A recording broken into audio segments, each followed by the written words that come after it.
तो दोस्तों, हमारे संविधान में 22 भाग, 395 आर्टिकल और 12 अनुसूचियां हैं। वैसे तो 450 से ज़्यादा अनुच्छेद हैं, परंतु मूल अनुच्छेद 395 है। संशोधन के बाद कई अनुच्छेद जुड़े, जिससे कि जो वास्तविक अनुच्छेदों की संख्या है 450 से भी ज़्यादा है, परंतु 395 आर्टिकल हम याद रख सकते हैं। 106 संशोधन हो चुके हैं अभी तक। 106वां संशोधन, जैसा कि आपको पता होगा, कि नारी शक्ति वंदन अधिनियम महिला आरक्षण विधेयक से संबंधित है, जो कि महिलाओं को संसद में 1/3 आरक्षित सीट देने की बात करता है। तो हमारे संविधान में 22 भाग हैं, और इन 22 में जो 5वां भाग है उसमें राज्य से संबंधित प्रावधान किए गए हैं। जैसे राज्य की कार्यपालिका, विधायिका, न्यायपालिका से संबंधित जो अनुच्छेद हैं, प्रावधान हैं, उनको संविधान के द्वारा दी गई शक्तियाँ, दायित्व, जिम्मेदारी इत्यादि का जिक्र संविधान के 5वें भाग में आर्टिकल 152 से 237 तक है, जिसमें से कि कार्यपालिका, विधायिका और न्यायपालिका में ये बटे हुए हैं। और कार्यपालिका की बात करें तो कार्यपालिका का अनुच्छेद 152 से 167 तक में जिक्र है, विधायिका का 168 से 212 तक में जिक्र है, और न्यायपालिका का 214 से 237, जिसमें से कि न्यायपालिका भी 2 भाग में बटा है, उच्च न्यायालय और अधीनस्थ न्यायालय। उच्च न्यायालय 214 से 231 और अधीनस्थ न्यायालय 232 से 237 तक, जिसमें सेशन कोर्ट, डिस्ट्रिक्ट कोर्ट वगैरह आते हैं। वैसे तो दोस्तों, अनुच्छेद 152 से 167 तक, आर्टिकल 152 टू 167 तक कार्यपालिका के शक्ति, दायित्व और उनको दी गई जिम्मेदारियों का जिक्र संविधान में किया गया है। तो इस संदर्भ में हम कुछ महत्वपूर्ण अनुच्छेदों की बात करेंगे।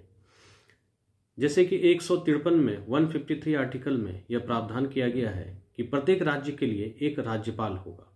154 में व 154 आर्टिकल में कहा गया है कि राज्य की कार्यपालिका शक्ति राज्यपाल में निहित होगी।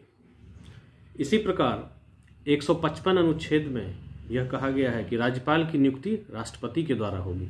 तो दोस्तों, यहाँ एक महत्वपूर्ण बात सीखने वाली ये है कि राज्यपाल की नियुक्ति कौन करता है, तो राष्ट्रपति। राज्य की कार्यपालिका शक्ति राज्यपाल में निहित होती है, मतलब कार्यपालिका का प्रमुख राज्यपाल होता है, हम मुख्यमंत्री नहीं कह सकते, राज्यपाल।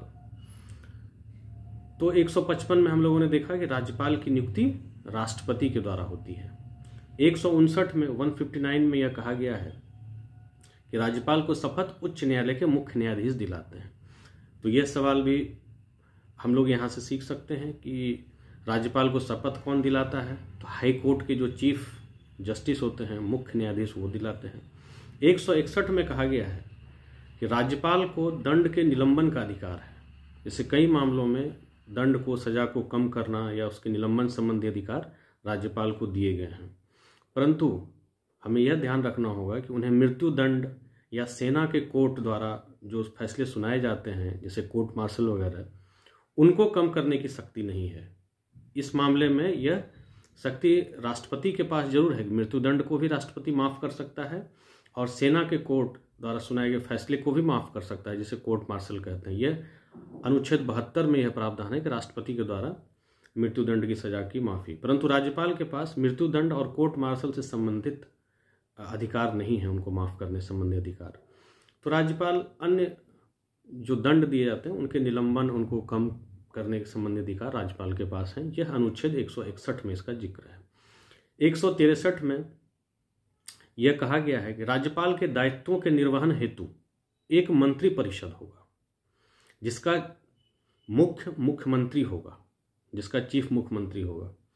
तो दोस्तों, ये बहुत महत्वपूर्ण आर्टिकल है 163 कि राज्यपाल के दायित्वों के निर्वहन हेतु एक मंत्री परिषद होगा, जिसका कि मुख्यमंत्री होगा। इसका मतलब है कि राज्यपाल जो भी कार्य करेंगे वो मंत्री परिषद की सलाह पर करेंगे, और मंत्री परिषद का जो चीफ होगा वह कौन होगा, मुख्यमंत्री।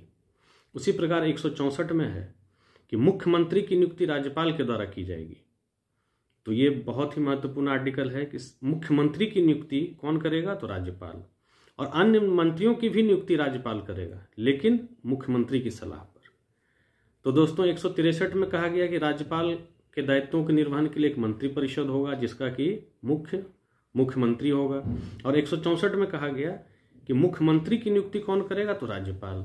अन्य मंत्रियों की नियुक्ति कौन करेगा, तो वो भी राज्यपाल, परंतु मुख्यमंत्री की सलाह पर। तो राज्यपाल पहले मुख्यमंत्री को अपॉइंट कर देगा और फिर वह अन्य मंत्रियों की नियुक्ति मुख्यमंत्री की सलाह पर करेगा। तो यह अनुच्छेद 164 में इसका जिक्र है। 165 में है कि हाईकोर्ट के न्यायाधीश वाली अर्हता प्राप्त व्यक्ति को, जो हाईकोर्ट मतलब उच्च न्यायालय के न्यायाधीश बनने की योग्यता रखते हो, क्वालिफिकेशन रखते हो, उस व्यक्ति को, उस क्वालिफिकेशन रखने वाले किसी व्यक्ति को राज्यपाल राज्य का महाधिवक्ता मतलब एडवोकेट जनरल नियुक्त कर सकता है। तो दोस्तों, बिहार का एडवोकेट जनरल कौन है, बिहार के एडवोकेट जनरल कौन है, ये आप कमेंट में लिखें। एडवोकेट जनरल वे होते हैं जो कि राज्य को किसी केस में, किसी न्यायिक वाद में राज्य को रिप्रेजेंट करते हैं, एक तरह से राज्य के वकील कह सकते हैं आप। अब अनुच्छेद 166 में यह कहा गया है कि समस्त कार्यपालिका की कार्यवाही राज्यपाल के नाम से की जाएगी।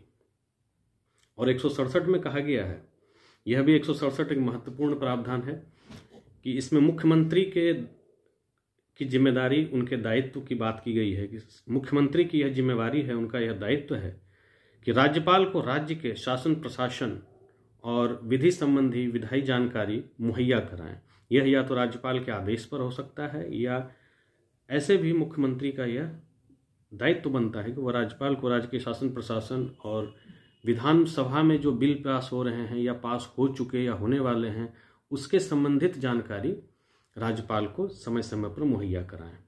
तो दोस्तों, 152 से 67 तक में ऐसे तो कई अनुच्छेद हैं, परंतु कुछ महत्वपूर्ण अनुच्छेद जो मुझे लगे कि अत्यंत ही महत्वपूर्ण है उसकी चर्चा मैंने की।